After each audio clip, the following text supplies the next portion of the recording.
Hello, everybody. Thank you for tuning into Exploring Reality, where you get to learn how to share the rational side of the Christian faith. Today, we're defending the Christian story of Christmas, the birth narrative of Jesus, and all that stuff. Stay tuned. We have a lot of fun stuff to talk about today.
Awesome. Welcome, everybody. Before we get started, let's, Bram, everybody knows you, Bram. You've been on the channel now a few times, but I guess in order of the videos, if you guys want to come around and introduce yourselves, some of you are returning, but for the sake of anybody that doesn't know who you are, please introduce yourself. Yeah, well, my name is Bram Rawlings. I have an interest in gospel reliability in general. I'm not as well read on the birth narratives as the rest of these guys are, but so treat me like furniture or background decoration. I'll mostly be sitting back and listening, and maybe chiming in for a few points. But yeah. All right, Lucas, go ahead. Yeah, my name's Lucas. I'm an independent researcher in Christian origins and philosophy of religion and every subcategory therein. I blog on a blog spot called Think Christian Theism, and yeah, it's good to be here. Awesome. And then Tim lacks a doctorate. It looks like you're frozen. Can you hear us? Okay, so we'll hold off on him. We'll hold off on him, I guess, for a little bit there. Yeah, can you give me a minute? Oh, no, you're good now. Okay, we'll come back to you. Dr. Lydia McGrew, you can go ahead. Oh, can you hear me? Can everyone hear me now? We can. Yep, we can hear you. Do you want me to go ahead? Or... Hello? Okay, sounds good. Okay, thank you. Yeah, I'm Tim. I also an independent researcher on Christian origins. Do a little.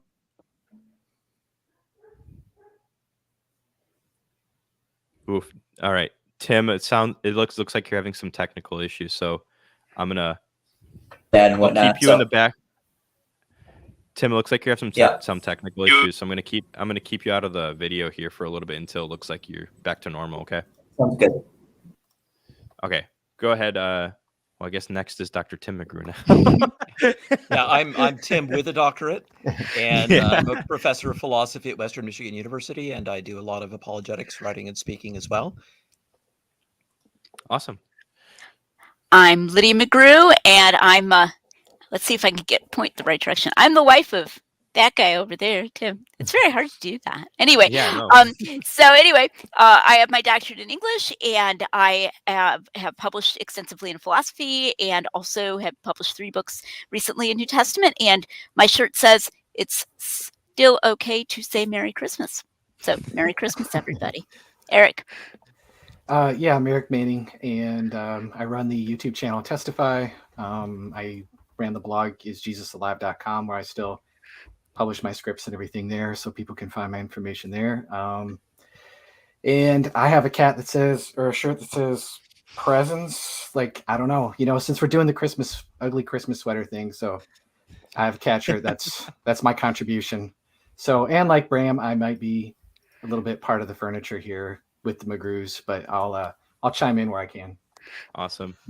Well, it looks like Tim, the one that without the doctorate, is back, but he's I am here, but I'm gonna just keep the camera like this. That's okay. fine. We'll just audio do good that. now? Audio good? Yeah, Okay. You sound a lot better. So sounds good. Yeah, I'm Tim, also an independent researcher. I do a lot of stuff on Christian origins. Also philosophy of religion, focusing on problem of evil stuff. So yeah. Awesome. Okay, so you guys already know why we're here. So for the audience, around this time of the year, it always happens, right? People start launching attacks against the birth narratives of Jesus. They'll say Matthew and Luke are contradictory. They'll say we accept the virgin birth on faith, all sorts of stuff.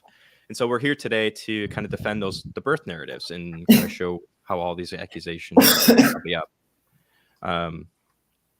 So yeah, I guess Bram, Eric, McGrews, Tim, anybody who has something you guys want to start us off with here? I'll start off with something if nobody else wants to. Okay. So here's a funny thing. It is widely claimed among New Testament scholars that Jesus was not really born in Bethlehem, but that he was born in Nazareth, or at any rate somewhere else. And then the evangelists who say he was born in Bethlehem made up stories to somehow get him into Bethlehem.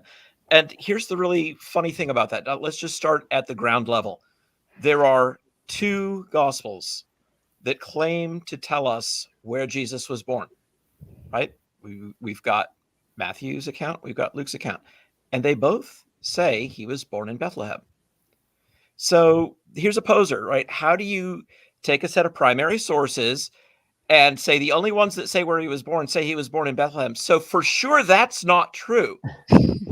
And it's sort of just one of the many measures of how weird things are in New Testament scholarship, that instead of that, they say, like, for example, Michael Grant, he's got a book called Jesus, An Historian's Review of the Gospels.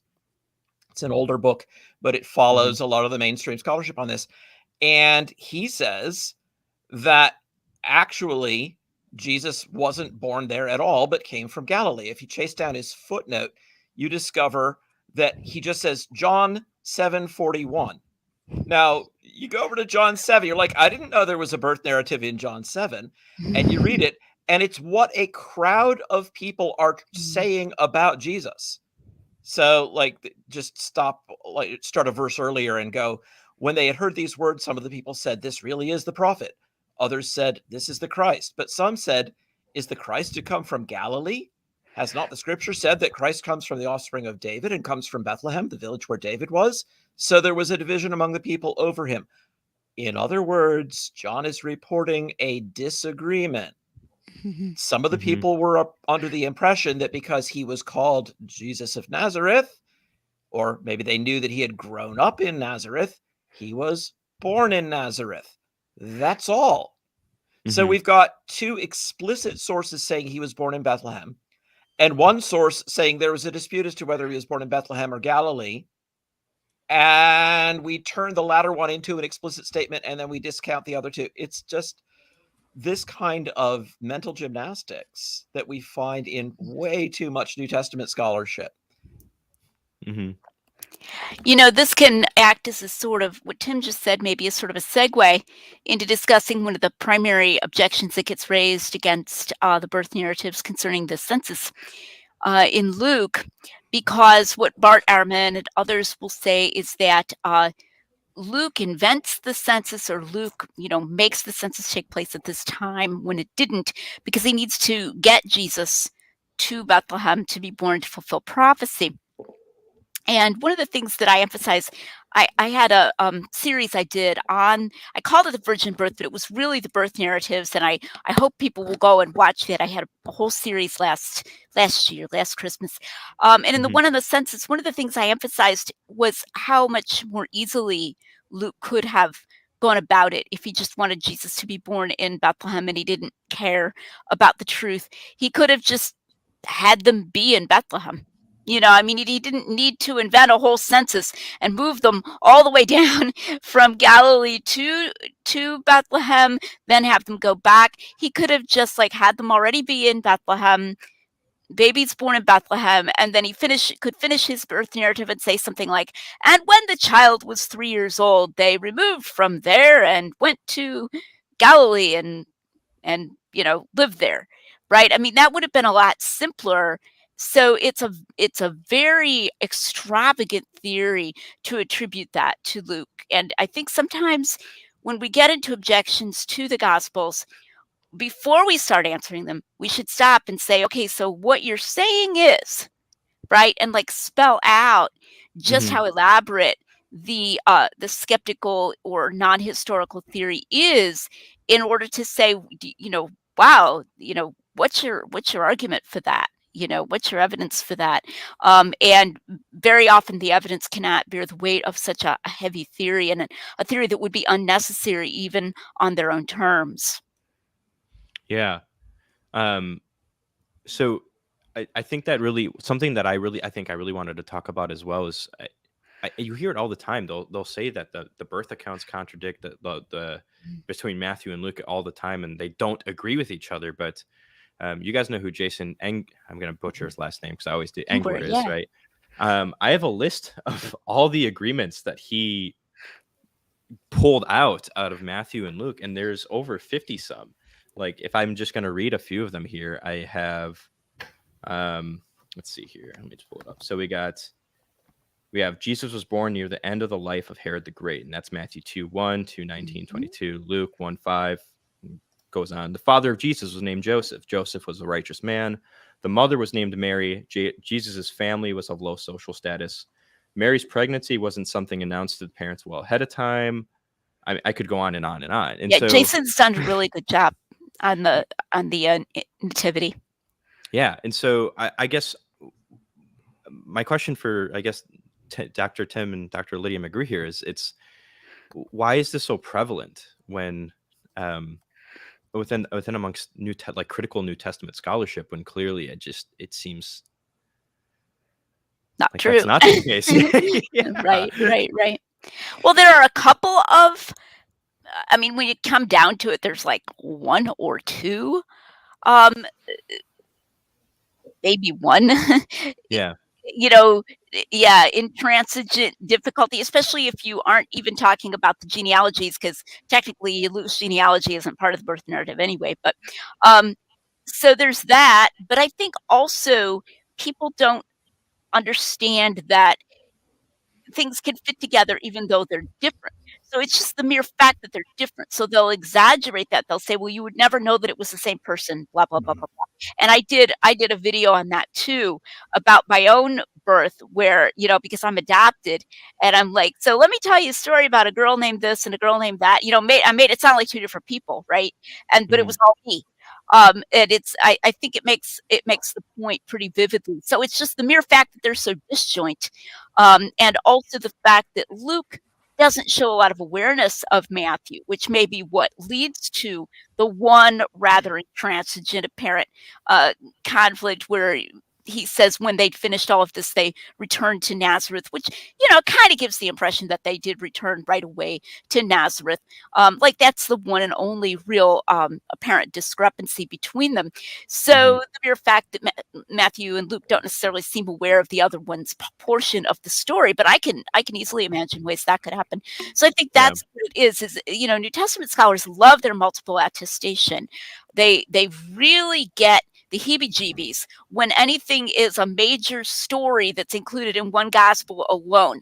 Like, that just really bugs the heck out of them, and they automatically will cast a doubt on it. And I think that's part of it, is that the unique stories in each of them are unique in each of them. So anyway, that's my answer. Yeah. Let me just pick up on that and say that one of the things that feeds into that extreme reticence to accept something that's in just one source is the argument from silence, which is, well, no one could have failed to mention this if it had really happened. And so this, isn't in Luke's narrative, so it must not have happened, or this part isn't in Matthew's narrative, so it must not have happened. And the funny thing is that if you try to apply the argument from silence to secular history, it turns out to have all sorts of just hilarious failures. Yeah. And so I've got plenty of documentation of that. I won't drag you through that, but the argument from silence is a really, really, really weak argument in most historical applications. Yeah. I sometimes give this example. I look at the back of my hand right now, and I do not see a spider on it. Should I conclude that there are no spiders anywhere in the house? Probably not a safe thing to conclude. It's a different thing for me to say, I look around the room right now and I don't see an elephant. Should I conclude there are no elephants? Sure. So is this more like spiders or more like elephants? Is the thing that we don't see the kind of thing which there might be all kinds of reasons for leaving out? Or is it kind of thing that really and truly couldn't have been left out? To figure out what we should expect, it helps to go and look at secular history and calibrate our expectations. Mm-hmm. Like, I'll just give one example. Pliny the Younger gives a detailed account of the eruption of Mount Vesuvius in the 1st century. He had an uncle who tried to sail in to rescue some people and died in the eruption. But he doesn't mention anywhere in his pretty extensive account that the lava flows buried Herculaneum and Pompeii, some very prominent cities. It did bury those cities. Pliny was a man with political stature. He was a governor. You might have expected him to recount something like that. Coulda, woulda, shoulda. He doesn't. Yep.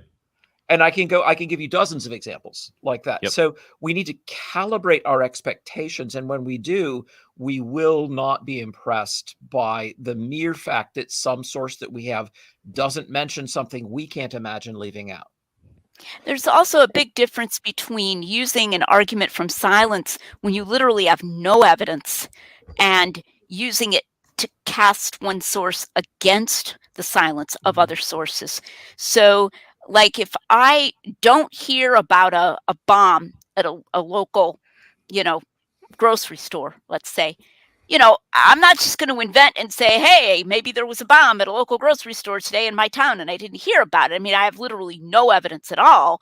That's fine for me not to believe in that because I have no account of it.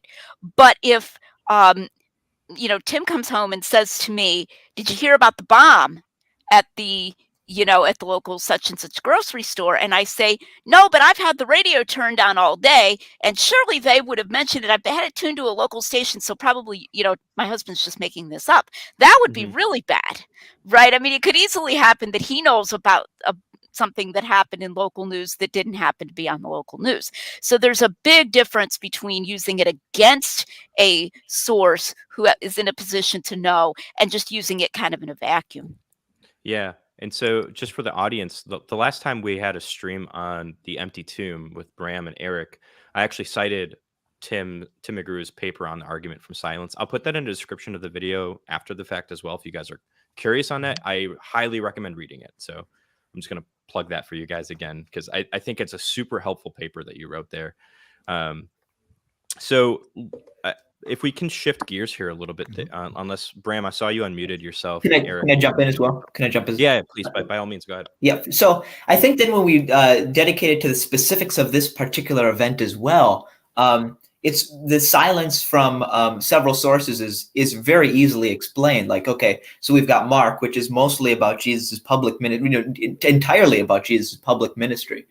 So sort of an excursion onto his birth is just not something that we necessarily need to see, especially if the Gospels are not in this very rigid genre of, ancient biography that supposedly is very important with respect to the birth of the person. If that's not what's going on in Mark, and Mark is just about Jesus' public ministry, there's really no reason for it to come up there.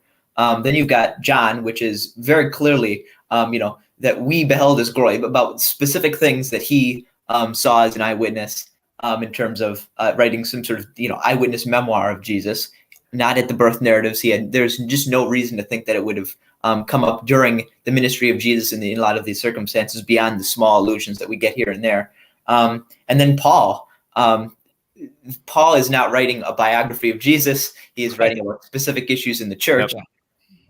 Yeah. On that line, Tim, number 2, who lacks a doctorate. Yeah. No, I'm just kidding. But I mean, Paul, if it wasn't for some random few heretics in the Church of Corinth, we wouldn't hear about the resurrection appearances in 1 Corinthians 15. Paul doesn't mention the baptism of Jesus. Paul doesn't mention John the Baptist. There's a lot of things that Paul doesn't mention. It's kind of silly to go off of this. I mean, I've seen an article or paper by Giza Vermes, a New Testament scholar that was very popular, who's passed on, I think, just a few years ago. But he was talking about, if this was such an important thing, why doesn't Paul mention it? And it's like, well, these other facts that you clearly accept, like Jesus's baptism by John the Baptist, or the fact that he was even crucified in Jerusalem. I mean, Paul never even mentions the place of the crucifixion. And there's just a lot of uncontroversial facts that Dr. Vermes would accept. But when it comes to the virgin birth, that aren't mentioned in Paul. But when it comes to the virgin birth, all of a sudden Paul's silence is some sort of evidence against the virgin birth, and it just seems like cherry picking. That's true. And people do that with the virgin birth in Paul, for sure. Now, when I brought it up, I was thinking more of like Luke is silent about the Magi and Matthew is silent about the shepherds, so that in that sense, Luke and Matthew are each trying to tell a birth narrative, but they're telling a different birth narrative, and that is taken to be, somehow suspicious. But I think that's explicable as well, especially when you realize how focused on Mary Luke's narrative is. And so it's like he tells about the angel coming to Mary, and Matthew tells about the dreams coming to Joseph. So, however that came about, one of them seems to be giving us more of Mary's perspective, and one of them seems to be giving us more of Joseph's perspective. Lydia, do you think that the sources in Matthew came from Jesus' family, or do you think that what we've got in Matthew is something from outside Jesus' family? Anyone can jump in here. I just want to know. I don't know. I think it's from somebody who was in a position to know, and Jesus' family would be more likely than almost anyone else. Joseph, I believe, was dead by the time Matthew would have known Jesus. But James, Jesus' brother, was very prominent leader in the church. So that would, of course, that's conjectural, but that would be a possibility. Right. But I'm not sure there would be a whole lot of other people who would have been, close to that. And they'd have to be close enough to know what Joseph said an angel had warned him of in a dream a couple of times. Mm-hmm. So that sounds to me like something that was passed on within the family. That there is some margin of uncertainty around that, and that's fine in history, but it's certainly as plausible as any other alternative idea that we have of where the information came from. It's got to be somebody pretty close to that.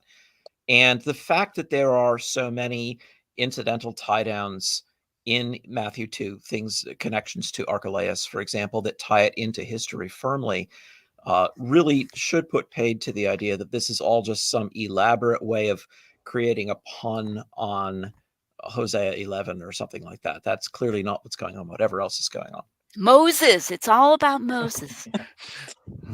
Can I comment on the go ahead. Mary being Luke's source? I'd actually like to get Dr. Lydia's opinion on this. So I was reading through the Luke's birth narrative in preparation for this, and I noticed this phrase over and over again. Mary pondered these things and treasured them up in her heart. Mm-hmm.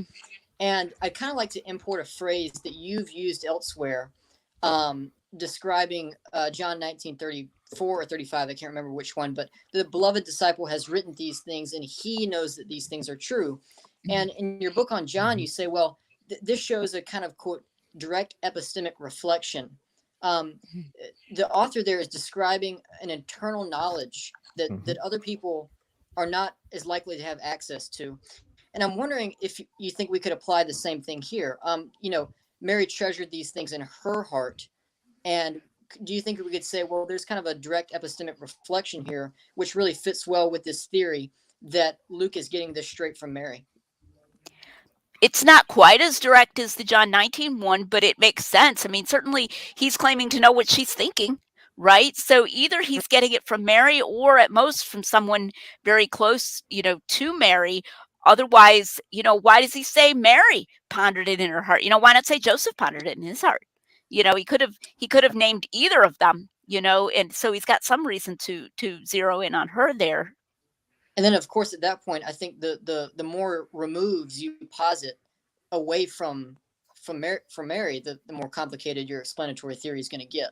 So, sure. And I think the only other thing I would say is this is one of the few cases where I'm a little more open than I usually am to a literary document, although this is conjectural.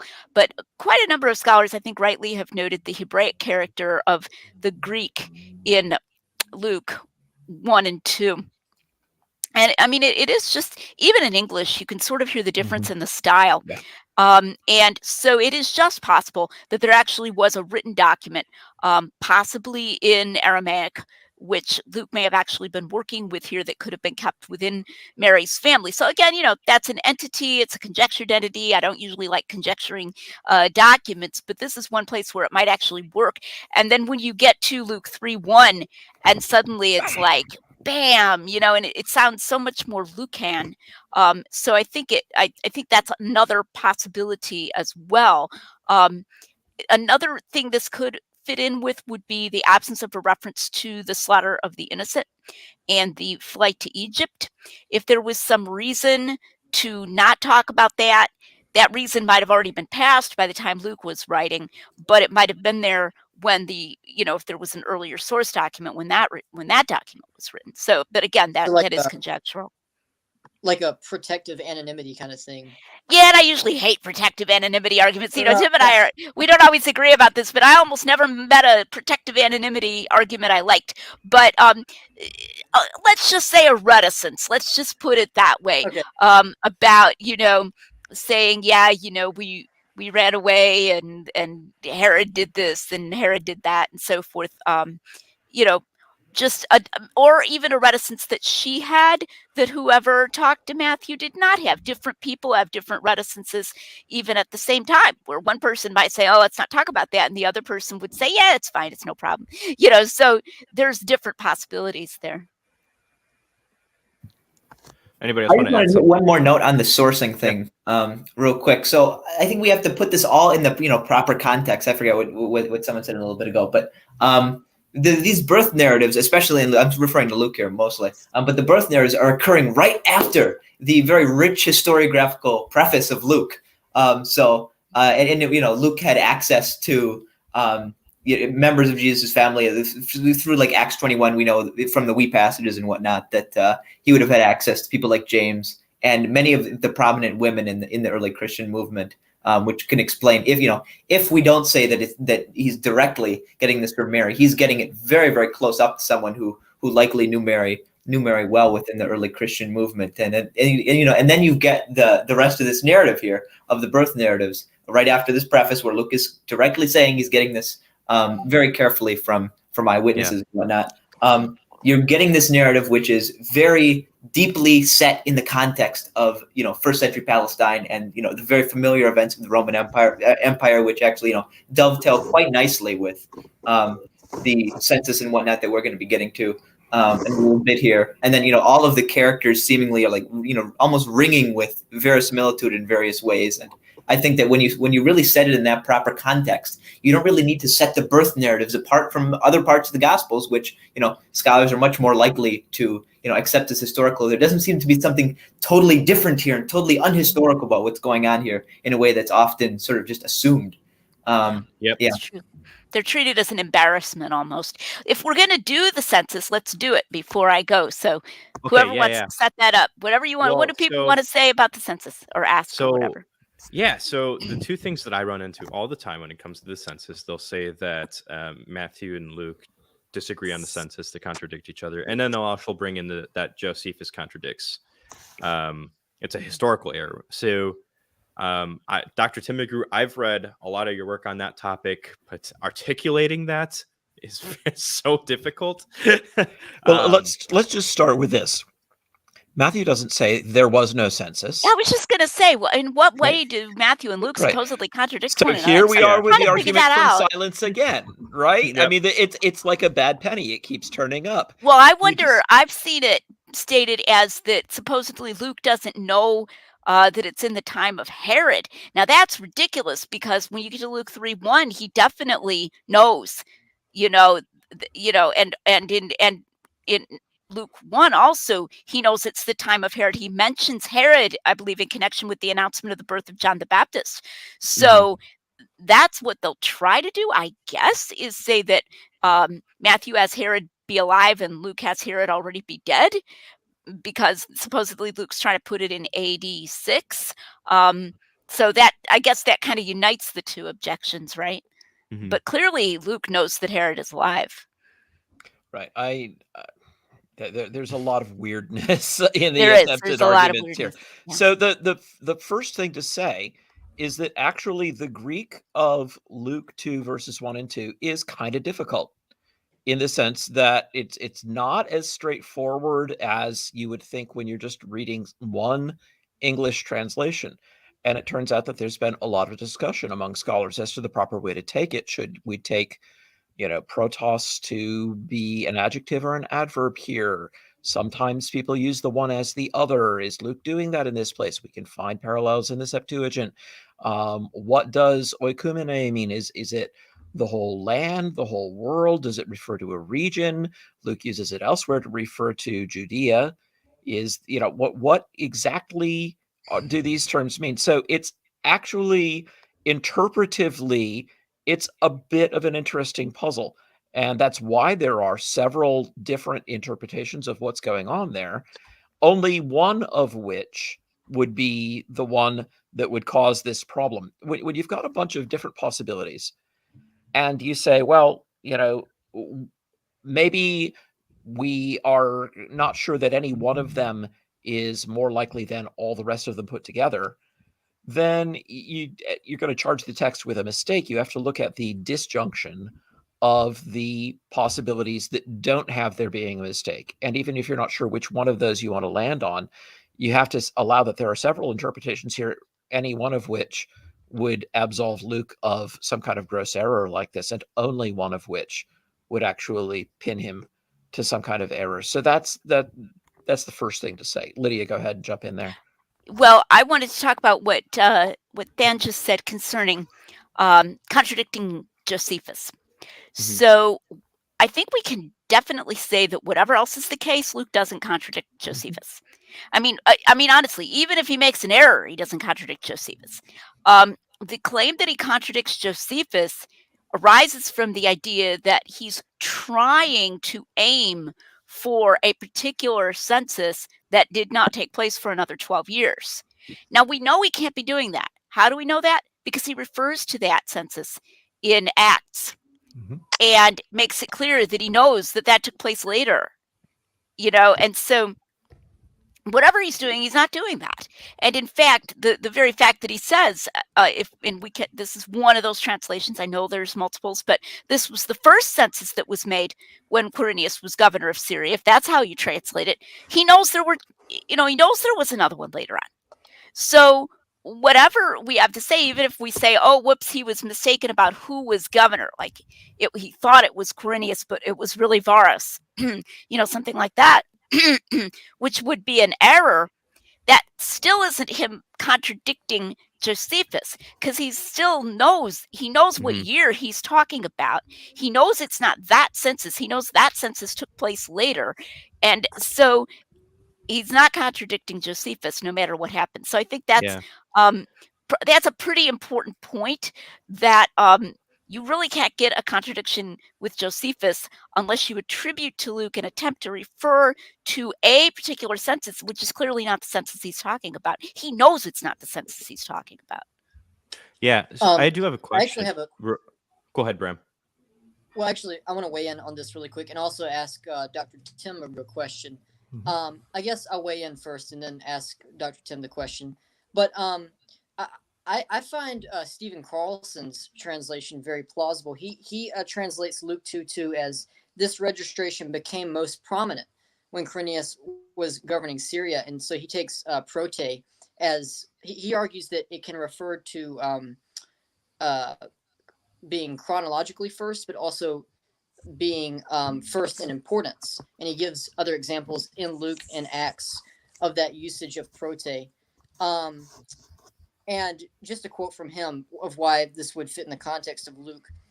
Quote, "It is a parenthetical digression to the effect that, though Josephus' travel to Bethlehem was occasioned by Augustus's decree, i.e. the registration of 8 BC, the most important question from Augustus's policies was the one that took place under Quirinius, and that led to the revolts in Galilee." So I don't know what the McGrews think of that.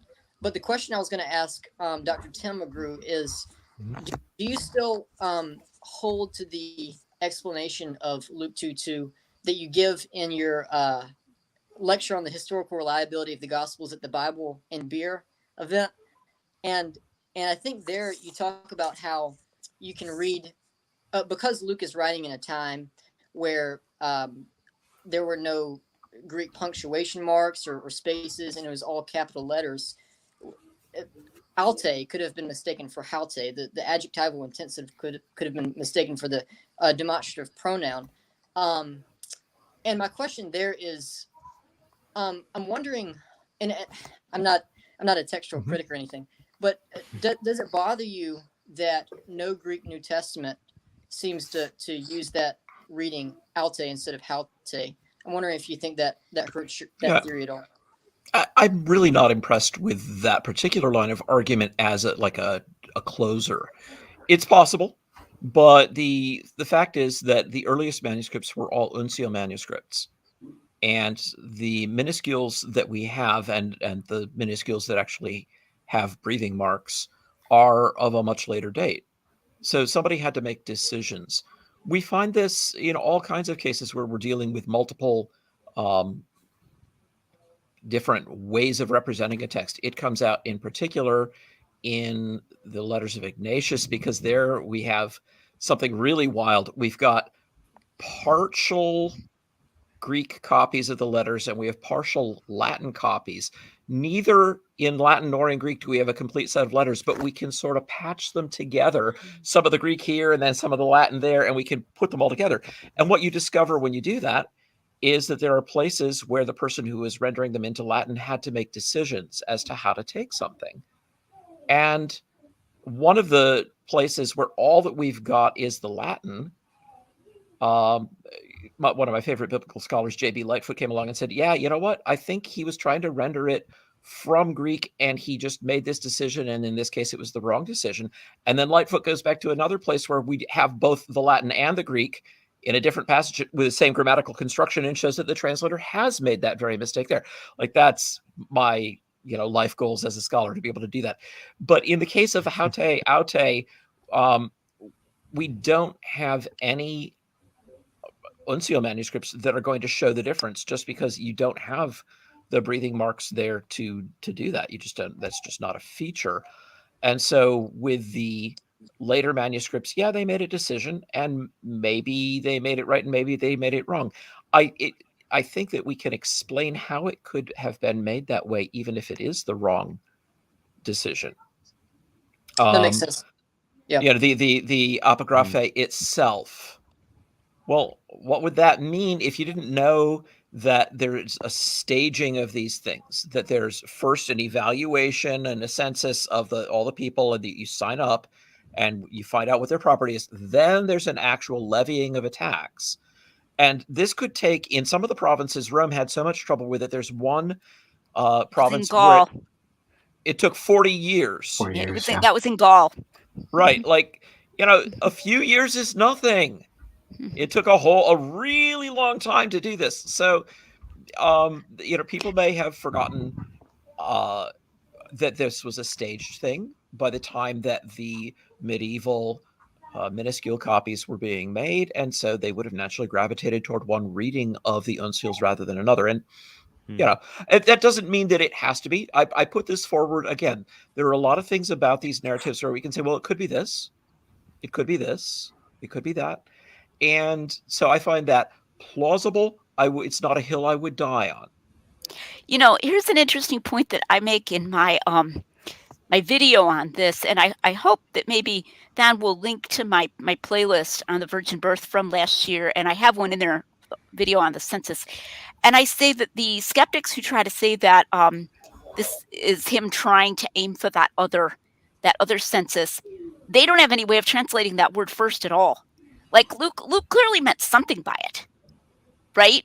I mean, in other words, if you're going to say he was aiming for that other census in AD 6, he wouldn't have said anything about first the protos has literally no place in that theory.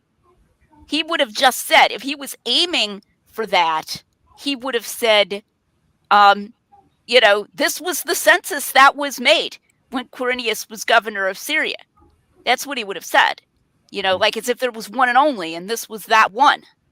So the very fact that Luke is trying, in whatever he means by that, this was the first census, or the census was first completed, or this census first came to prominence, or et cetera, these various possibilities, he's clearly trying to say something rather complicated there, which is not what the skeptics are saying he's trying to say, whatever it is, because they have literally no explanation for that word protos. So I think that's kind of a good way to look at it and to think of it, that he means something. He's got it in there for some reason. And so I think Tim leans a little bit more towards the one, and this is what you guys have been discussing. This census was first completed, or words to that effect, when Quirinius was governor of Syria. I lean a little bit more towards this was the first census when Quirinius was governor, with the implication of an earlier, and governor there, by the way, is hegemon, so it's not like some highly technical word. He was a guy in charge, and that he could have been, put in charge of the census at that time. He was in the broadly general vicinity. I would even, and I'm not an inerrantist, so I would even be open to a very minor error, which to me is a real interesting theory, that Varus's proname was Quintilius, and Quirinius's last name was Quirinius. All right, so in the list of the governors in Josephus, it's Quintilius Varus, and that if Luke just had this would be a very minor memory slip and confuse Quintilius and Quirinius, and then thought the Quirinius was governor twice. Now to me, that's just a fascinating theory. I'm not going to plump for it, and if you're an inerrantist, you're not going to go for that. But I guess what I'm trying to say is that would be a far more minor slip than anything that any skeptic wants to attribute to Luke, to literally just memory slip confuse two different big long Latin names that start with a Q. Rather than inventing a whole census or something like that. And then he is still saying that there was this earlier census, and that they're just giving Luke any credit as a source at all. We should be willing to think, there could have been an earlier census, as well as the more famous one that Luke is also aware of later on. Yeah. I guess the point is not to insist on any one of these. It's to show that there are a number of explanatory options available, and the skeptical position is the least plausible. So, yeah. Yeah. So long as there are plausible explanations for this data that do not contradict or anything like that, like we're okay. Right. Let me just raise one other. I wouldn't quite say that. I would say in this context of the Gospels being, very reliable in a particular way, where we're not just going to say that, as long as they're not contradicting, they're okay. But as long as we've got good reason to trust that Luke is handling his sources carefully, and we have plenty of other reason external to, both internal to this particular narrative and way external, especially in Acts, to think that Luke has this history is very, very close up to a lot of these sources in a way that we we are not. So as long as we have that reason to trust Luke a priori, as long as we've got these alternatives that make perfect sense. I really don't think that the census gives any sort of, makes us do any sort of strange gymnastics with any of it. But yeah. So the one thing that people have brought up that they will sometimes say is proof that this has to be a made-up story is that this is not how a Roman census would be conducted, that you wouldn't go back to an ancestral city. At most, you would return to your own administrative district, as in one in Egypt. But the fact is, we don't have a manual for the conduct of Roman censuses. They would have it done however the records were best kept in that area, so that they could check that they were getting the population and would make sure that they weren't missing anybody. So if records are kept different ways in different places, they're going to go differently in different places. So I just find that to be really a weak line of argument. It's not as though we've got some manual for the conducting of a census that mandates that it be done in one way rather than another. We know it was done in different ways in different places because of different circumstances. So that has always just seemed to me to be a really, really weak line of argument. Yeah, well, and there are two other things that could be said there. The skeptics will put together the overreading of all the world should be taxed, right? With this ancestral going back to your ancestor 1,000 years ago interpretation. So then they're going, so it's saying that everybody in the whole Roman Empire had to go back to the town of where their ancestors lived 1,000 years ago. And it's like, whoa, this is like an overreading on multiple fronts to make what Luke is saying sound really radical. I don't think he's saying the whole Roman world. That's why Tim mentioned, the region or whatever. It's all the world doesn't have to mean literally the whole Roman world.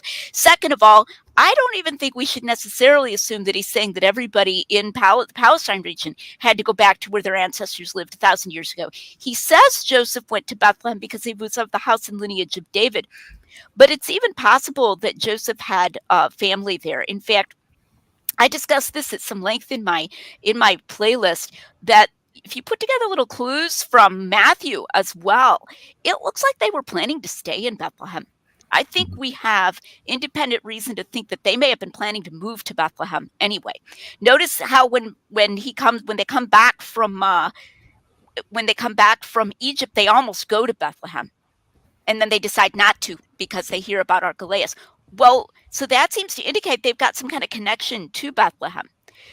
So there's things like that just like you could have somebody who's temporarily working in another town, but his home address that's on his driver's license is in Chicago or something. Joseph could have had family property in Bethlehem. He could have, his driver's license could have said that Bethlehem was his hometown, as you might say. And he could have just been staying temporarily in Nazareth as he was courting and marrying Mary. He was a contractor. He could have had a job up there and then technically need to go to Bethlehem. And then it says he was of the house and lineage of David. Well, maybe that's why his family had lived there all that time. So I don't think we should overread that either as even that everybody there had to go back to their ancestors from 1,000 years ago. If I recall correctly, Luke does not directly connect this ancestry of the line of David thing to Joseph needing to go to Bethlehem, right? I don't think that's even in there. I think he has 4. He says he went, and Joseph also, blah, blah, blah, blah, blah. 4, he was of the house and lineage of David. I don't know what the Greek word there translated for is. So in that sense, it's got some kind of connection. I guess, okay. But again, we just shouldn't read it as this, wow, everybody who was descended from David for the last 1,000 years had to go crowd into Bethlehem. I just think we're maybe going farther than we need to go there. Right. Isn't that what Jonathan Pierce did when you debated him about a year ago? Oh yeah, everybody does that. I watched that debate just as a prep for this. Oh man, that was a fun debate to watch, Dr. Lydia McGrew. I thought we had a lot of fun. There is one other historical objection that's brought, and I want to bring that up before I go and kind of answer it, which is the claim that it was a client kingdom. And because it was a client kingdom, they would not have had to be registered for the census, that the census was only done upon Roman citizens and only in regions that were not, that were directly ruled by Rome. And so that because they were ruled via this intermediary who was Herod the Great, they would not have done it. Now, Tacitus actually tells of a client kingdom where they had to do account and the taxation and everything of their, and this was in 36, of their property. And I have that on the blog post that I wrote that accompanied my video on it. And Jonathan Pierce tried to say that in one of his blog posts that that was wrong, and that it wasn't really a client kingdom at that time, and I have an answer for that. So, if you really want to get into the weeds, you can dig into that. But that's kind of an a priori history. The phrase client kingdom is not some kind of magical talisman that allows us to tell everything that the Romans wouldn't do. The Romans had this very flexible policy where they ruled things. It was like, you try to keep your hands off, but then if you need to get your hands in, you get your hands in, and you do this way sometimes, and that way that time. They ad-libbed a lot. And so this easily could have been something that Caesar Augustus actually did decide to do there in Palestine, even though it was a client kingdom, and he didn't always get along with Herod the Great anyway, so he might have had somebody else be in charge of it, whether it was Varus or whether it was Quirinius. So I wanted to answer that because that is another actual historical objection that is brought against the census. Yes. Okay, so I do want to, Lydia, I know that you have to get going. There's one question I do want to ask because I'm still collecting my thoughts on this hypothesis. It's John, I have his paper, John Rhodes, on his hypothesis that it was actually Josephus got the census incorrect. And I'm still gathering my thoughts on that, to be honest with you, but I guess I just wanted to quick ask what your opinion on that was before you headed out, Lydia. I mean, it's always possible. There's a place, and it isn't about the census. I think it's about something else, where Colin Hemer says, though perhaps it is Josephus' accuracy we should be wondering about. And it's always really refreshing. And I think the guy who wrote that article, John Thorley, may say something like that too. Hey, Josephus could have made a mistake.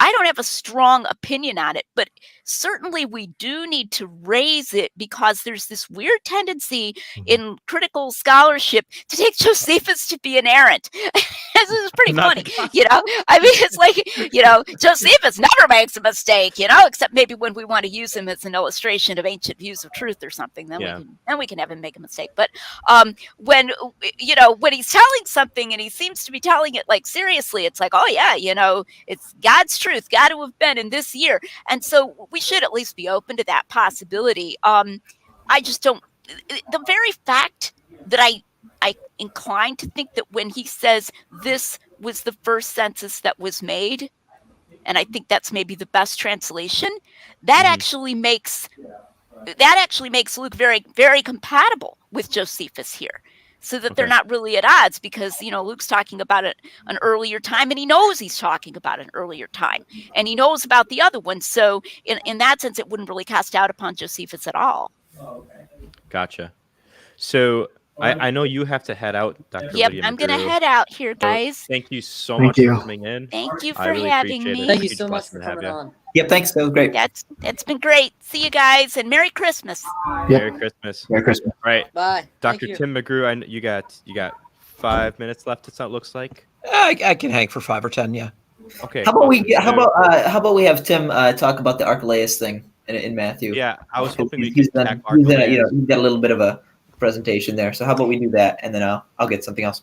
Yeah, so this is just a nice little thing that comes up in the course of the story of the flight into Egypt and the return. Matthew 2:22 says that when Joseph had heard that the one who sought the child's life was dead, he's prepared to go back up into Judea, and when he hears that Archelaus is reigning in his father's place, he's afraid. So he changes course and he goes into Galilee instead. The really interesting thing about this is that we don't have any discussion in Matthew of why Joseph is afraid. Archelaus was the oldest surviving son of Herod the Great. Herod did have a tendency to kill some of his sons, but Archelaus was the oldest surviving one. And it was very common for a client king of the Romans to will parts of his domain to his surviving male heirs. And Judea was the central seat of power, so that would make a lot of sense that his oldest son would receive that from his hands. Now, Archelaus would have to go to Rome to be given officially the title of king, and thereby hangs a little bit of a tail. But since Joseph knows that Herod the Great is dead, he could make a pretty shrewd guess that Archelaus is going to be in charge there. So why suddenly does this come as unwelcome news? Well, over to Josephus, because you can't read anything more about Archelaus in the entire Bible. He's not there. But Josephus tells us the backstory. Herod the Great died just a couple of weeks before Passover, when hundreds of thousands of Jewish pilgrims. Josephus says 3 million a year, but let's suppose he's exaggerating and it's only 300,000 a year. Lots and lots and lots of pilgrims come into Jerusalem. And one of the last things Herod the Great did before dying was that he had a couple of Jews burned alive for sedition. And there's a long, crazy story behind that too, but it was enormously unpopular. And then Herod the Great kicked the bucket and his son Archelaus stepped in. And this was enormously unpopular. And according to Josephus, as Passover pilgrims came in carrying their sacrifices, a large group of Passover pilgrims got into an argument with a small group of Roman soldiers. It got really heated. The pilgrims laid down their sacrifices, picked up stones, stoned the soldiers. Most of them died. And then the pilgrims picked up their sacrifices and ran into the temple, right? I'm on holy ground. Who, me? No, I'm just here to do my sacrifices. Archelaus panicked. You can't have people killing soldiers and just leave that be. So he sent out a troop of horsemen. This is all in Josephus, to surround the temple with orders. Don't let anyone outside go in. Don't let anybody inside come out. And then he sent troops into the temple and slaughtered 3,000 Jews in the temple. Passover was canceled that year. He told the Jews, just go home. So here's Joseph. He's on the road back from Egypt, heading east and then north up into Judea. And who does he meet on the road? Hundreds upon hundreds of would-be Passover pilgrims fleeing Jerusalem, saying Archelaus has shed blood in the temple. Now, he doesn't have to be the world's smartest rocket scientist to say, look, I left Jerusalem to avoid a homicidal maniac on the throne, and now I'm headed to Jerusalem, and there's a brand new homicidal maniac on the throne. You know what? I got family or property or something up in Galilee. That's under the control of the younger son, Herod Antipas, who doesn't have blood on his hands like this. Think I'll go there.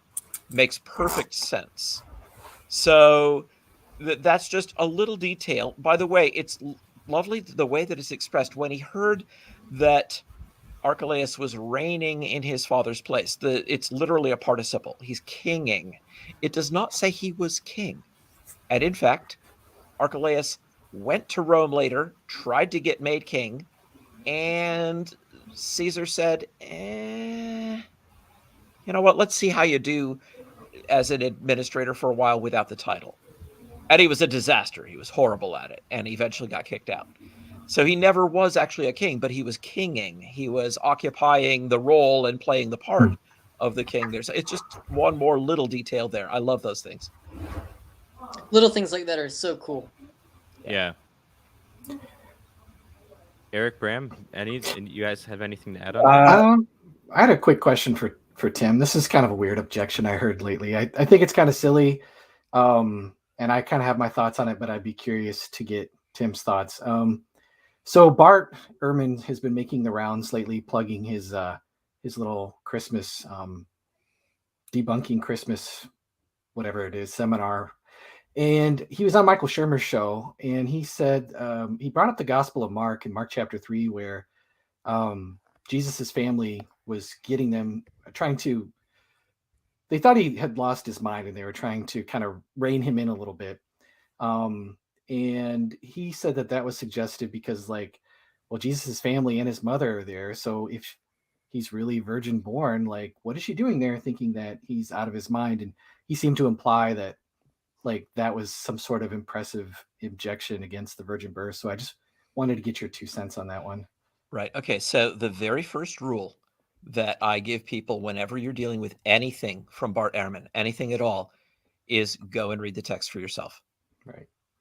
You cannot count on Bart to give you an actually faithful representation of what the text says. So if you go over to Mark chapter 3, starting at it's like verse 31, it says, mothers and brothers came, and standing outside, they sent to him and called him.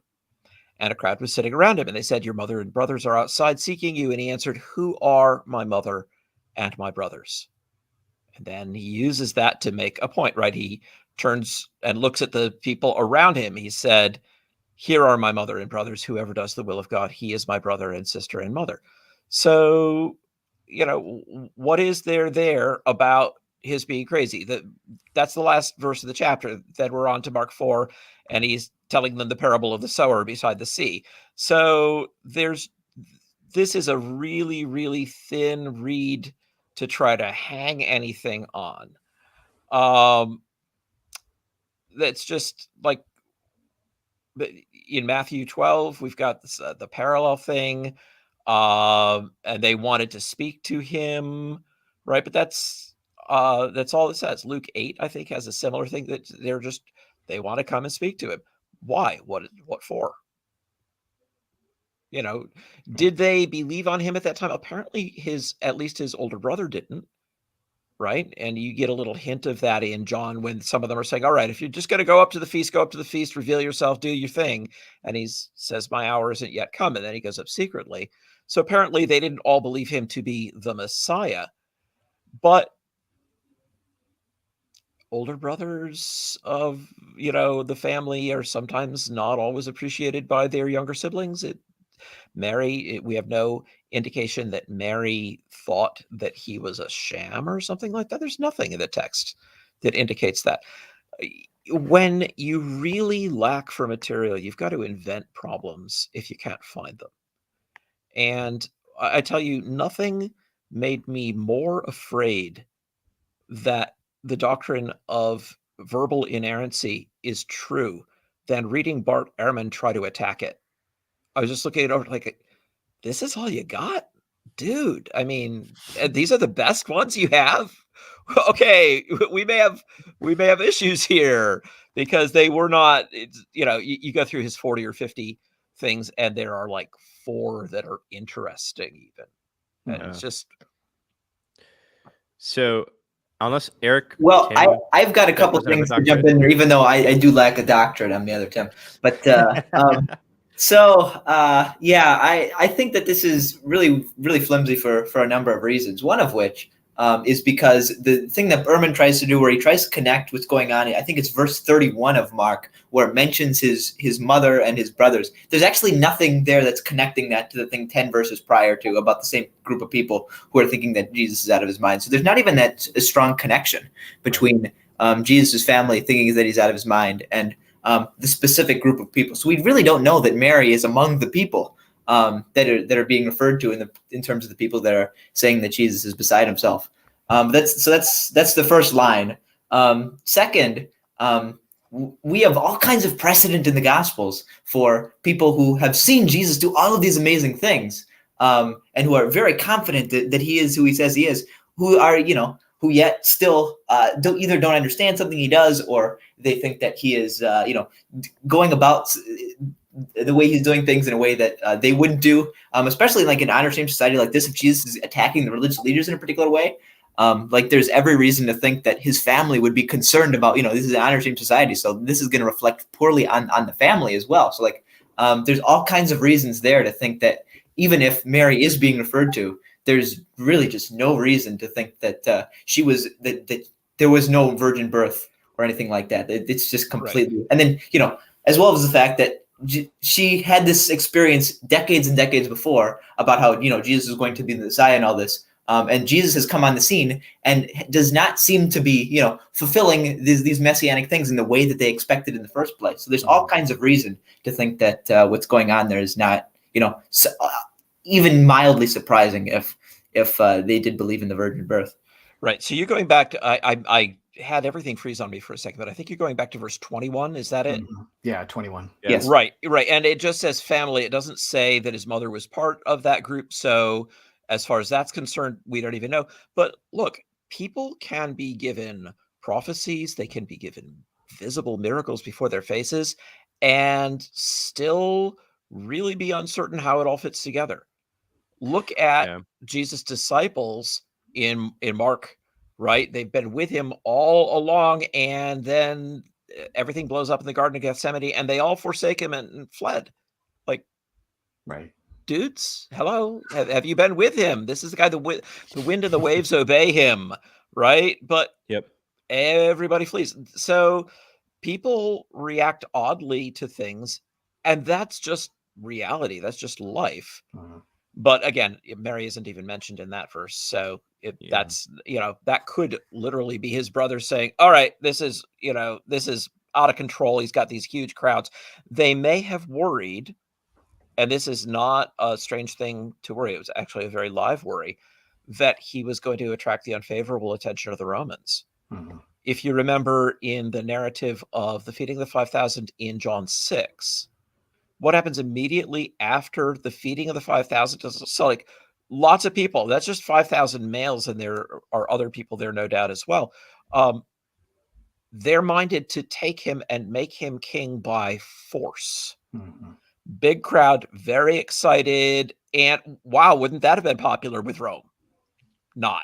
So yeah, they had plenty of reasons to worry about their older brother mixing it up with large crowds following him. Like, whoa, this is not the way that we want things to go. This is not how you win friends and influence people the right way. So definitely. Yeah. Well, Dr. Tim, I don't want to take up too much more of your time.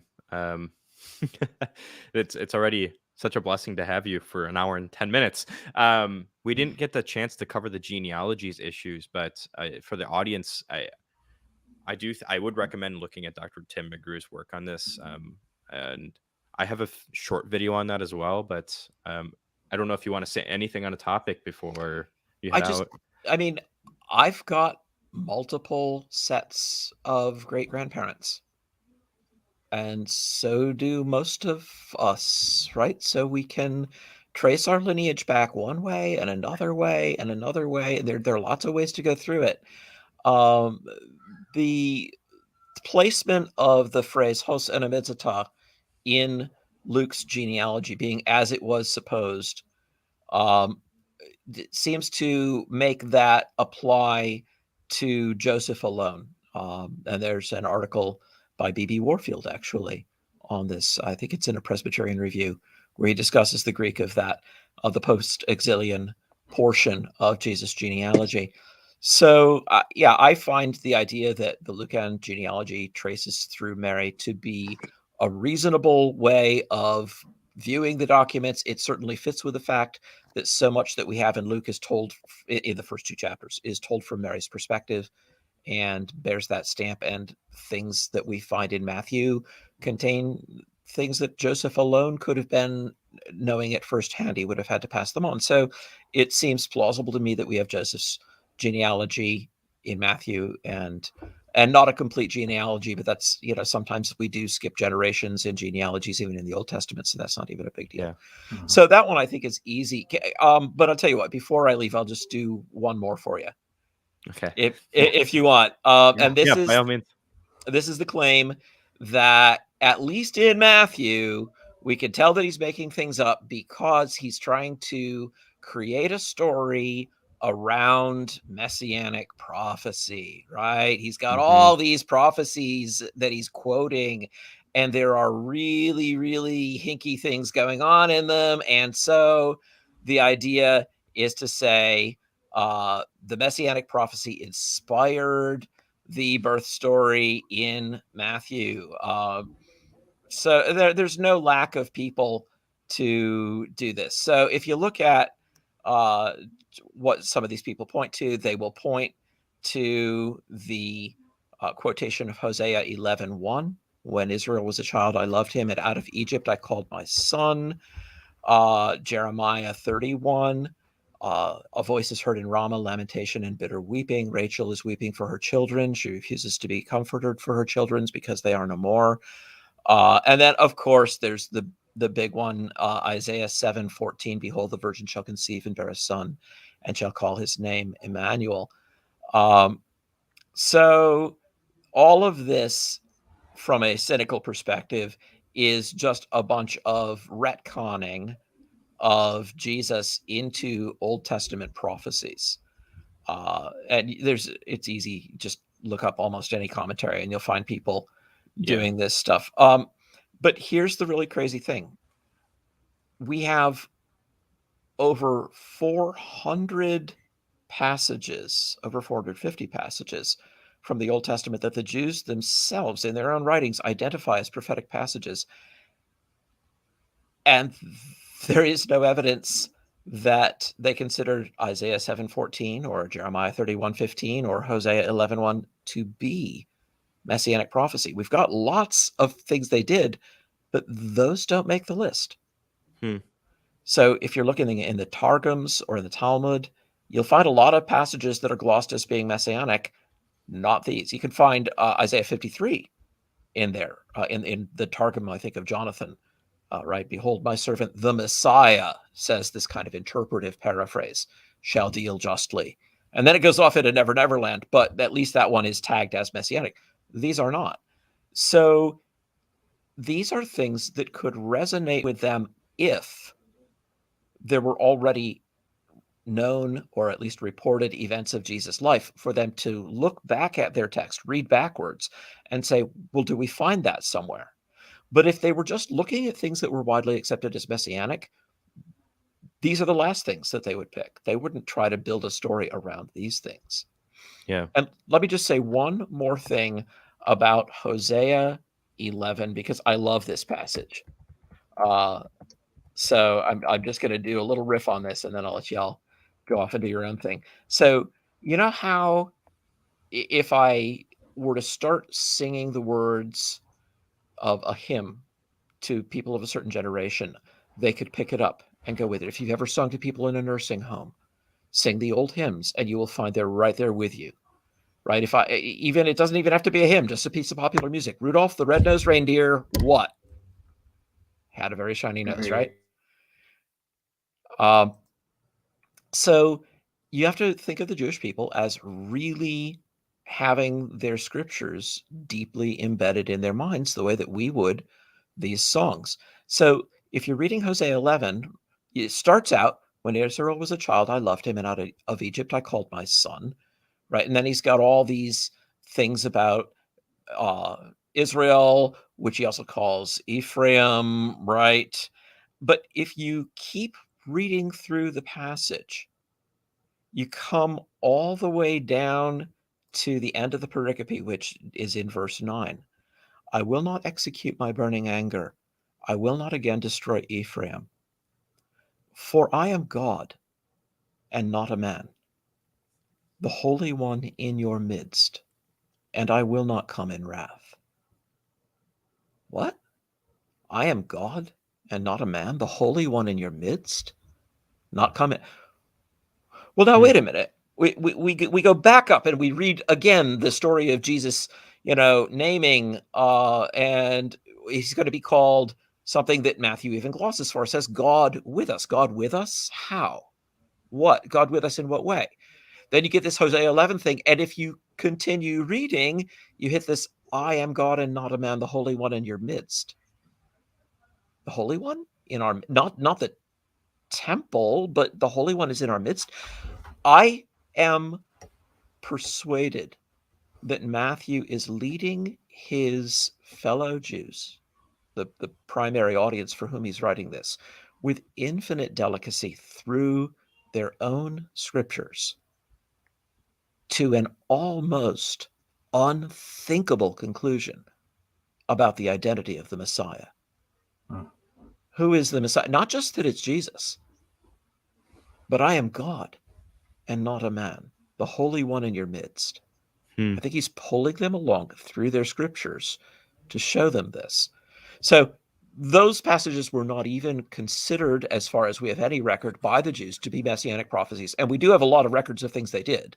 So this is not just a weak argument from silence. It's just not in among the 456 passages that you could find in Edersheim's book, for example. And there is a different way of looking at these that doesn't make them just weird things that are randomly connected to this, that Matthew knows where he's going with this. I am now persuaded, and he's doing something quite deliberate with it. So anyway, I'll give you that one that you can kick around. You don't have to. I mean, I could be wrong about that. For sure. Well, that was good. no. I've actually not thought about that one. That's the first time I've run across that. So yeah, that was something to ponder. Well. Thank you so much, Dr. Tim McGrew. I really appreciate that. That was awesome. Yeah. Thank you so much for coming. Merry Christmas, Happy New Year, and y'all this has been great. Than and Bram, I finally got on Facebook and saw that I had friend requests pending, I think, from you guys. So you are now my friends. So Awesome. is done. Right. Thank you. I was not able to find Laxadoctorate in a Facebook search, but Tim, if I'm not already your friend, check me out. All right. Take care, guys. Thank you so Bye, much. Dr. McGrew. Thank you. thanks, Dr. McGrew. Blessings. Okay, so we're gonna switch gears. If you guys are still feeling energized to do this for another like 10 to 20 minutes, and we're gonna start talking about why Christmas is not pagan. Oh, check the private chat then. Private chat. Okay, one sec. Oh, never mind.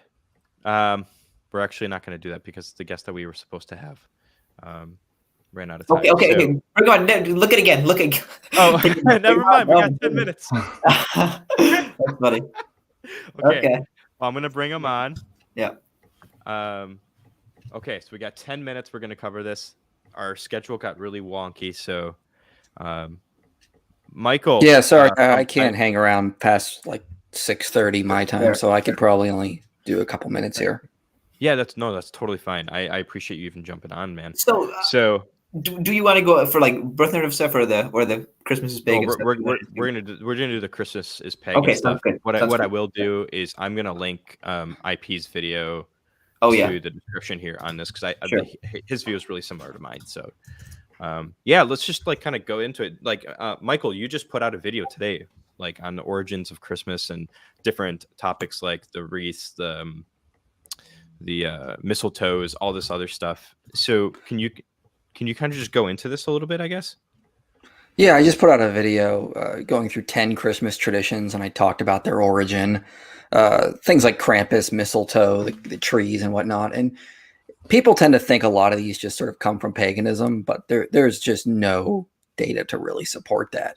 It could be the case that maybe we have lost some document from the Middle Ages that really connects it or whatnot, but for now we have no actual evidence of it. So take something like the Christmas tree that everyone assumes is pagan. The first time we start seeing it come up in sources is not till the 1500s AD, and it's in Alsace, France, where they're talking about limiting the amount and sizes of Christmas trees.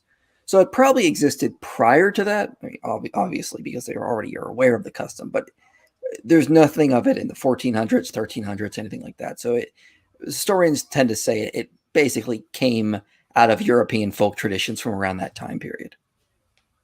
And there also is the sort of I think it's from Saint Boniface, right? There is that story that people often tie to sort of a Christian origin to the Christmas tree tradition in terms of the evergreen tree and wasn't there some other tree of Thor or something that like they struck down and then planted the other tree? Yeah, there's a theory that the Christmas tree goes back to Saint Boniface, that they were going to attempt a human sacrifice under this sacred oak tree dedicated to Thor, and St. Boniface ran and stopped it and cut down the oak tree. And everyone was amazed that he wasn't struck by lightning, so they all converted. And then, if I remember correctly, a fir tree grew in its place, so he pointed it as the symbol of Christ. Now, that's probably more legendary. We don't have a lot of good evidence to support if that actually happened. It may have, but I mean, we don't really know at the end of the day. Some attribute it to Martin Luther. Again, not a lot of data to support that. I think the most likely origin is more from paradise trees. So in the Middle Ages, they did a lot of like biblical plays. Adam and Eve had a play as well, which was traditionally performed on December 24th, which is the saint day of Adam and Eve. So they would, not a lot of trees that you can use in Germany around that time period. So they would get like a fir tree, typically, decorate it, use it. And it probably just got morphed from paradise trees to Christmas trees from that tradition. They would decorate with apples, cakes, whatever they had available, and then after they could gather around and eat the goodies off of it, I guess you could say. But yeah, that seems to me the most likely origin of the Christmas tree. Gotcha. So I think a lot of the stuff that I've been hearing a lot lately, and I've read a lot of Tim O'Neill's work on this. regarding Saturnalia and Sol Invictus. I was gonna link that stuff in the description of the video. But Yeah, what we do can you have cover to say? that. Yeah, Yeah. if you're okay with that. Yeah, Saturnalia was not celebrated on December 25th. It was more like a festival, honoring the god Saturn, celebrating, his agricultural deity properties. It was celebrated on December 17th, as far as we can tell, and it lasted for about 3 days, according to Macrobius. In the earlier days, it may have lasted 7 days, which means it would have ended on December 23rd, because you got to include the 17th when you count. And what they seem to did is they did gift giving. Of course, I mean, that happens in a lot of holidays. There was this festival. There was this custom where like slaves would be put in the place of like a king, like reversing of roles kind of thing. That was pretty popular. No association with anything of Christmas back then. Gift giving on Christmas, gift giving, the Christmas tradition didn't become custom until the 19th century. It more from giving gifts on New Year's Eve and from St. Nicholas Day. Sol Invictus was on December 25th, but not prior to 354 AD. We don't have any indication it was celebrated on there prior to there. Some bring up Emperor Aurelian. Emperor Aurelian did not. There's no sources that say he placed Sol Invictus on 1225. He honored the sun with chariot races every 4 years in October. The Philocalian calendar is the only source which mentions Sol Invictus on December 25th.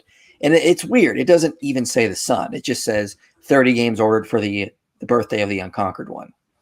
Now that's probably a reference to Sol Invictus, but it's kind of vague, but I mean, there's other holidays which mention Sol.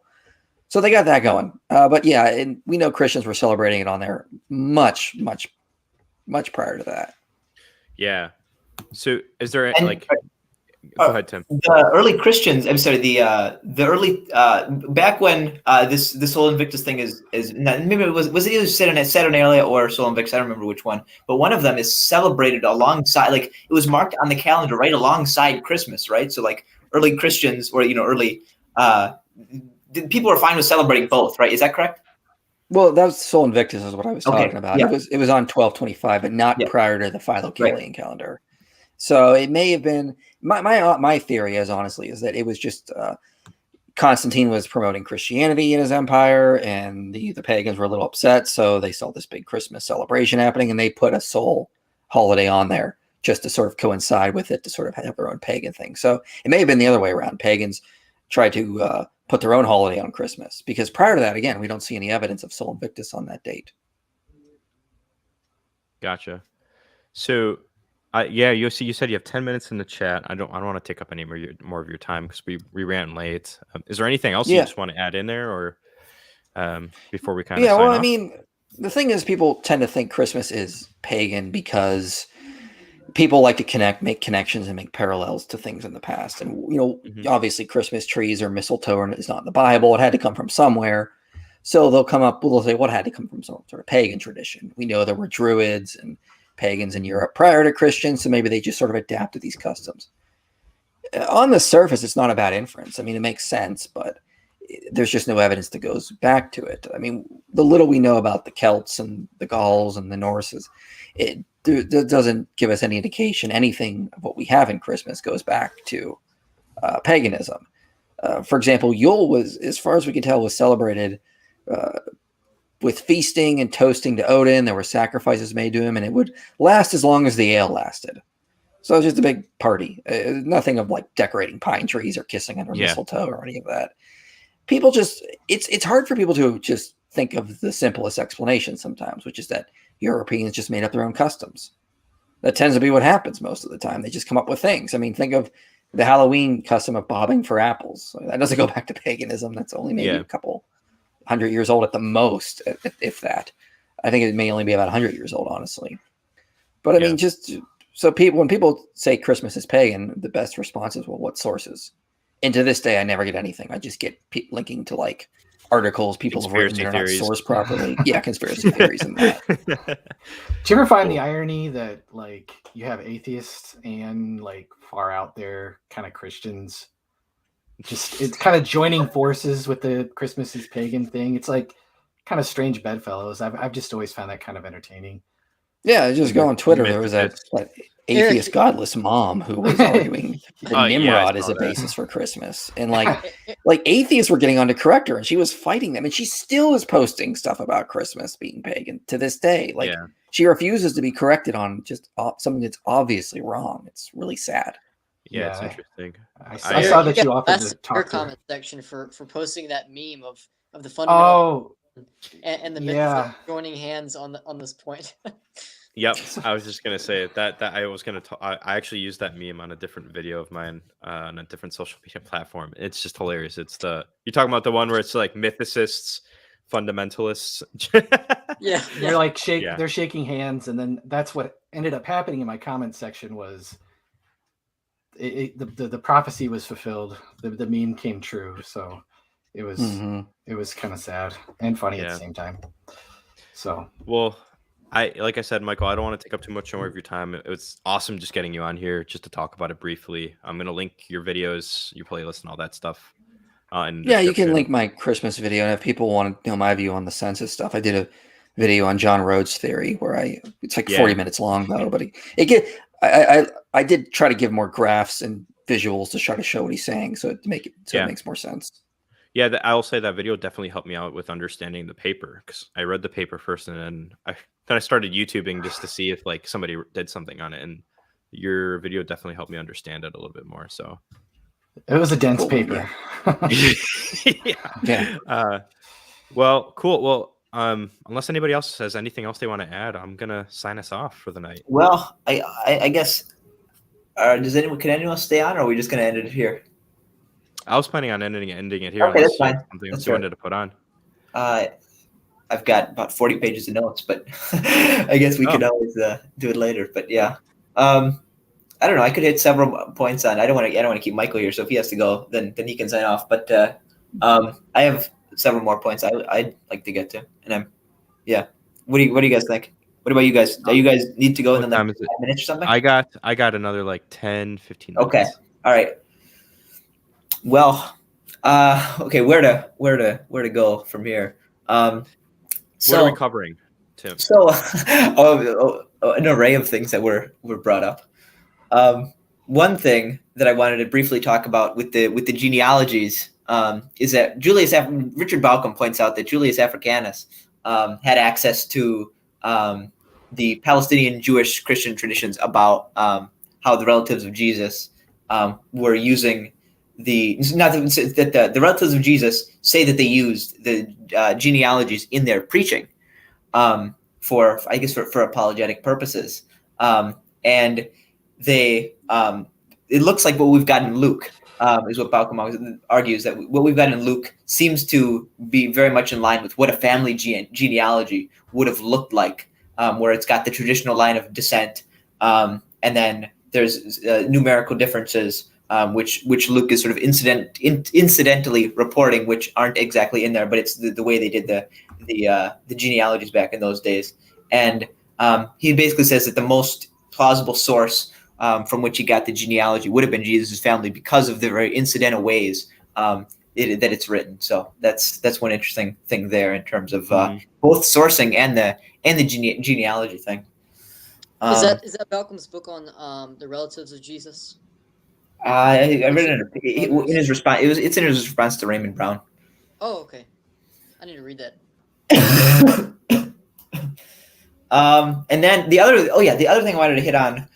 Well, we could hit on a number of different things, but I wanted to hit on this thing about the lineage and line of the line of David surrounding why Joseph went to Bethlehem. Is that one thing that people don't really think about, is that, if this is really just going to be, it depends on what the purpose of this registration was. Was it a taxation thing? Was it a non-taxation thing? But if it was, Glenn Miller argues that it was a government-required loyalty oath, Caesar Augustus, that was later used for the taxation purposes under Quirinius with the census. And basically, the way that all these sort of things were always done was that you need to be able to verify who these people are for this for the census. So the local officials who are going to know the populace and verify the identity of these people is going to be where this person is from in the first place. And given that we have, decent reason to believe that Joseph had either family or property in Bethlehem, it makes perfect sense that he would go back to where he came from in the first place. And then you've got, family to sort of verify that someone is who they say they are, because they didn't have identification the way that we do. So I think that's a very, very important point in terms of not making too much out of what's being said there, and that the connection to the Bethlehem thing is based on where Joseph's family is coming from in the first place.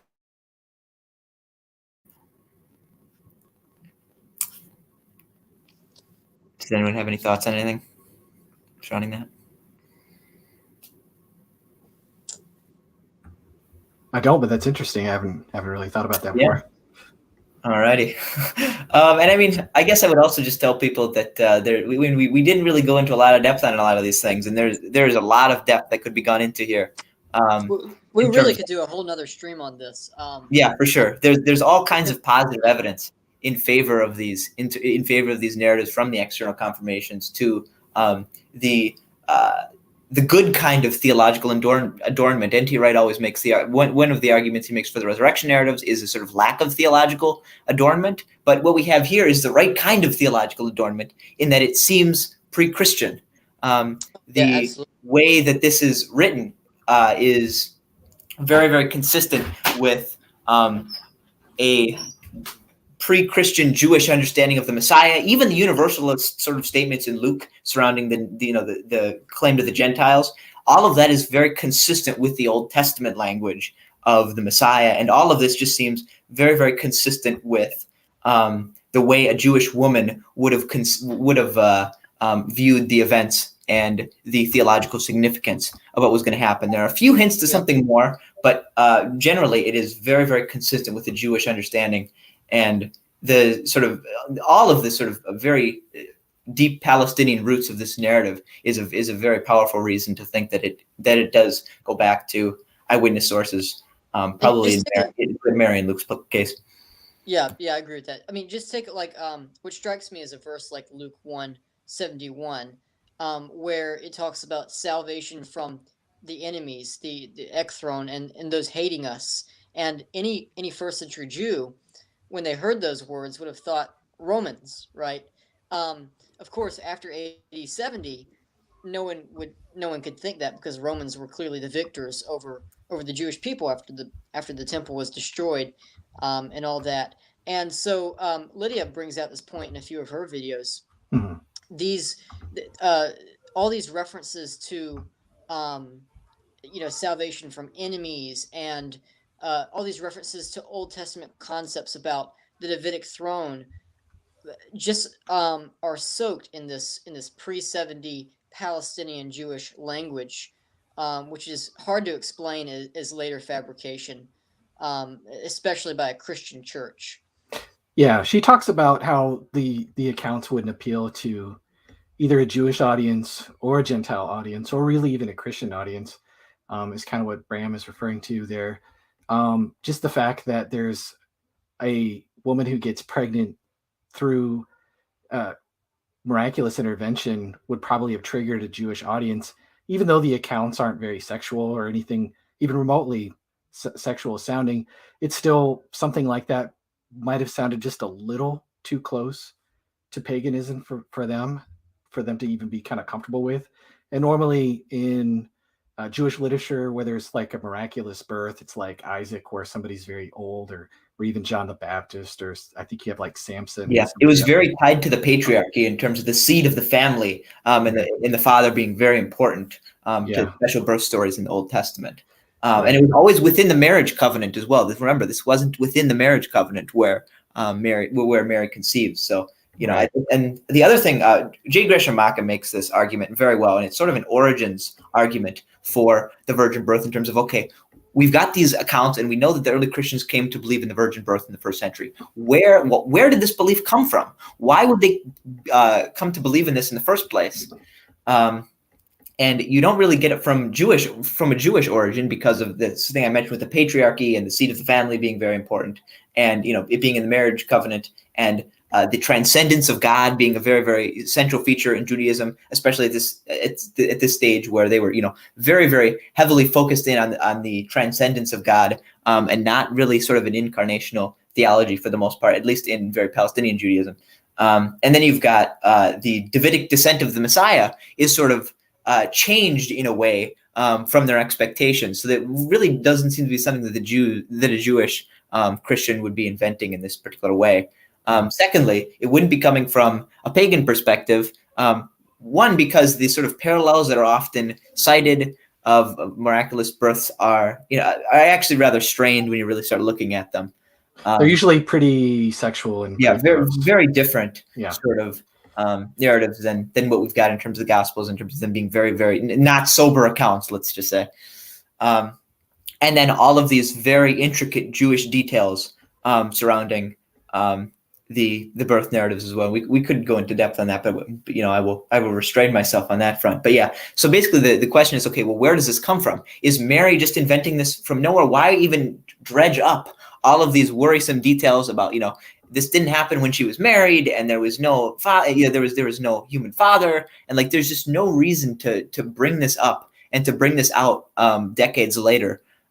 If she was looking for fame, she would have done it way earlier.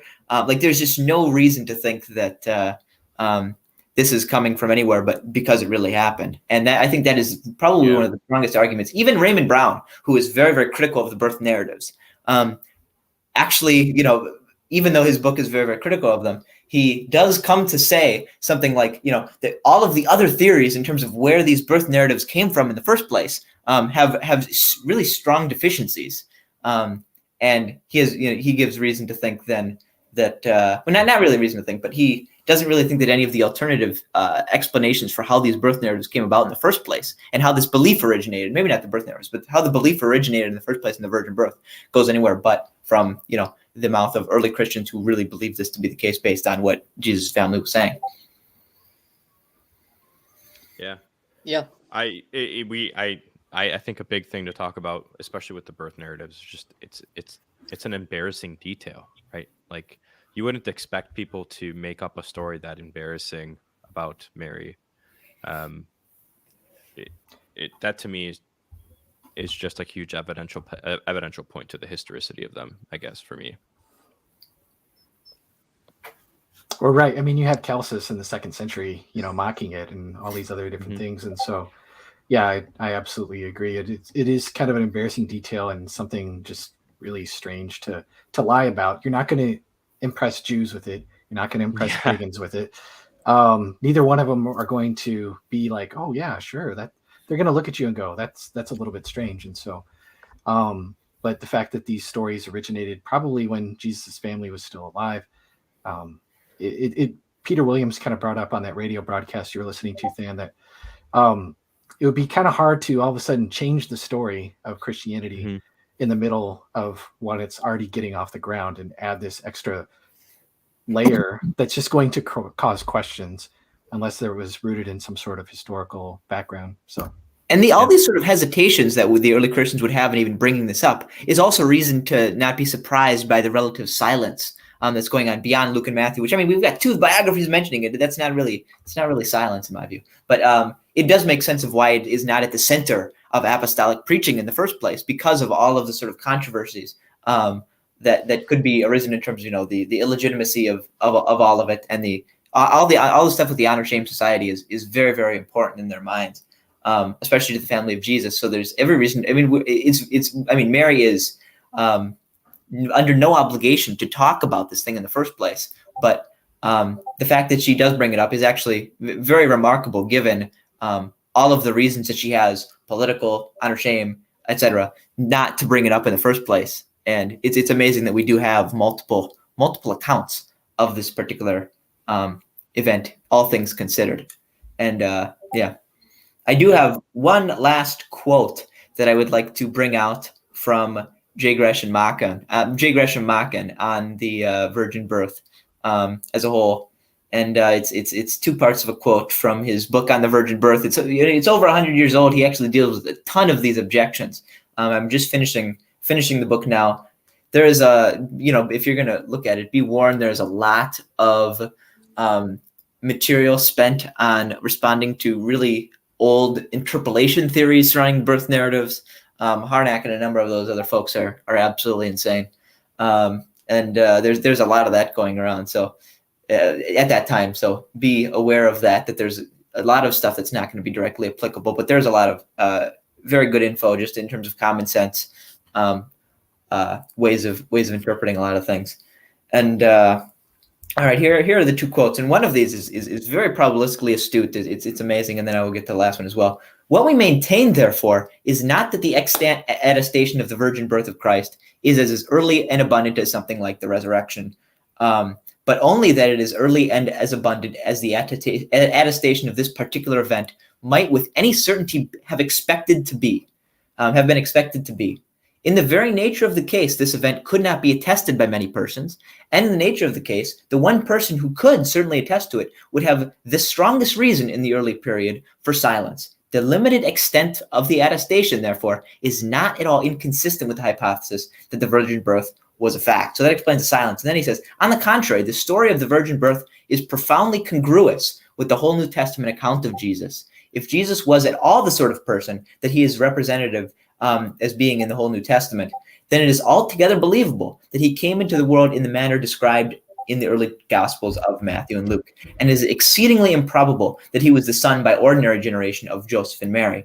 We do not mean that the story of the virgin birth ever could have been constructed merely by inference from the facts in the later life of Jesus. Indeed, in the following section of our discussion, we shall adduce reasons to show that could not have been the case. The birth narratives retain a wonderful originality as overall against the fancies of that day. And they are of the character that in itself commands respect. What we do mean is not that the direct attestation of the virgin birth is unnecessary in order that we may accept the fact, but only that it is in itself perhaps insufficient. It becomes convincing only when it is taken in connection with the entire account with which the New Testament gives of the person of Jesus Christ. But when it is actually taken in that connection, it becomes convincing indeed. These birth narratives bear many unmistakable indications of truth, their wonderful restraint, their lofty moral tone, their delicacy of language, their primitive Palestinian character, their lifelike depiction of the personalities involved, their mutual independence, and their agreement. These and many other characteristics create in the sympathetic reader an overpoweringly favorable impression. Such an impression might have to be resisted if these narratives stood alone. But when they are taken in connection with the whole majestic and self-evidencing portrait of Jesus Christ as contained in the New Testament, the necessity for resistance is gone. The reader can now abandon himself without sacrifice of his scientific conscience to the spell of these matchless chapters and can believe that the marvelous things that they narrate are sober truth. If Christ really rose from the dead, if he really was at all the kind of person that is represented in the New Testament as being, there's every reason to think that he was conceived by the Holy Ghost and born of the Virgin Mary. So that was the end of the quote. So that, I think, it brings out a number of very, very important things. One, the sort of positive evidence for the narratives. Two, the context with which this is in, which is very, very important. If you look into, for example, reasons to think that God would be acting in this scenario, reason to think that God would become incarnate and that Jesus is God incarnate. There, I'd highlight the work of Richard Swinburne in both The Christian God and The Resurrection of God Incarnate.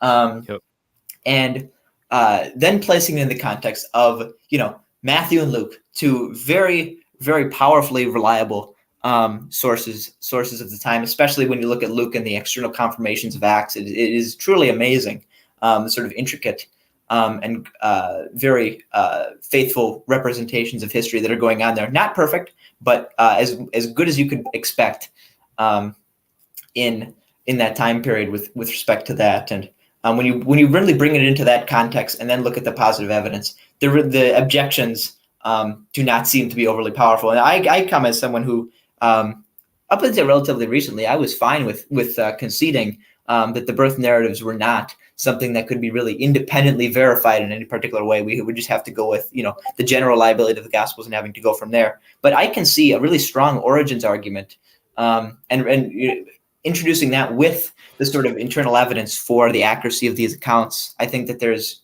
strong reason to believe that the Christmas narratives are reliable, especially when, and then you've put in the background of the ancient history going on, and there's a lot of external connections there, and there's a lot to get into. So if anyone wants to get more into that, get in contact with me. I'll be happy to send you some stuff.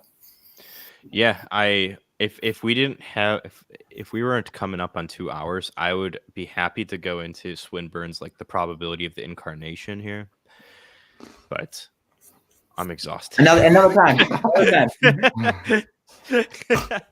Come on, we got, the 12 days of Christmas haven't even started yet. Oh my gosh, I know. So, I mean, Eric, Bram, do you guys have anything else you want to say before we sign off here? We like you said, we've only scratched the surface here. Yeah.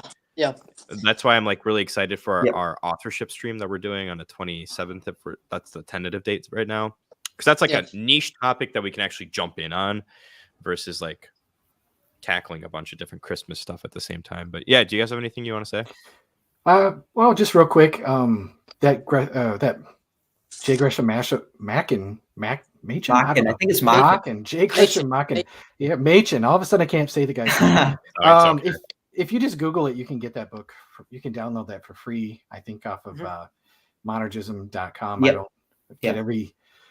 Well, anyway, but there's also monergism.com. Of course, it's monergism.com. Yeah, so you will be irresistibly drawn to it. Another really good book I'll just recommend that you could also get for free. That's a little bit older. It's around the same time as Machen's book, maybe a little bit older. Is James Orr, also called The Virgin Birth of Christ. You could just get it off of Google Play for free. I would highly recommend that book. And then also just a shameless self plug. I've also been covering the birth narratives on my YouTube channel. So probably the last 5 videos, and I got one more queued up and maybe one more in my head that I might put out. So feel free to check out some of my stuff there. That's based on some of the things I've read there, some of the things I got from Lydia, some of the things I got from Tim. And the only other thing I would say is just thanks for having me on. It was really cool to be with the McGrews and get to kind of pick their brain. It's really a blessing to have both of them on at the same time. That's awesome. And then IP just kind of the cherry on the top with the Christmas is Pagan stuff, because that stuff to me is just hilarious. It's kind of like a sad but true situation with some of that, but it's funny the things that need to be said, but it's good to have people to tackle those things. So yeah, it was awesome. Yeah, I echo to the audience, right? Like there's a reason why I have Eric coming on here time and time again when it comes to this stuff, is because he's vastly more knowledgeable than I am in these areas, and Bram and Tim. While I'm good at the philosophy of religion stuff, natural theology, this is where I'm going to heavily rely on my friends who I trust, and Eric, Bram, and Tim, and Dr. Lydia McGrew and Tim McGrew are people that I trust. And so, yeah. Bram, do you have anything left? Yeah, I mean, I'm going to echo what Dan said, that we're only scratching the surface. There are so many confirmations and cases of interlocking that we just haven't gone over. We could do a whole nother stream about this, but I think we focused mainly on objections during the stream, and it was awesome. It was just so cool to see Dr. Lydia and Tim McGrew just ward off these common objections. Yeah, and I think for the audience too, and I think you guys could all agree, is when we do our stream on authorship, like for the traditional authorship, I think that's just only going to lend more credence to the birth narratives. Like all the work that we did here today, it's just going to make it so much more reliable of a story when we actually know we can make the argument for who wrote it and all this other stuff. So can I actually say something about that really quickly? Yeah, by all means. If I'm trying to convince a skeptic that Jesus really was born of a virgin, I actually wouldn't start with the birth narratives. I'd probably start with something like the Book of Acts and build, from something like the Book of Acts, a case for general gospel reliability, and then I'd go to the birth narrative. So I think that general gospel reliability is really key here. I don't know if we could make a case for the virgin birth that's very compelling if we just look at Mhm. the stories by themselves. So really, we're taking a maximal data approach. This is not looking at the birth narratives in isolation. In other words. Yeah. Yeah.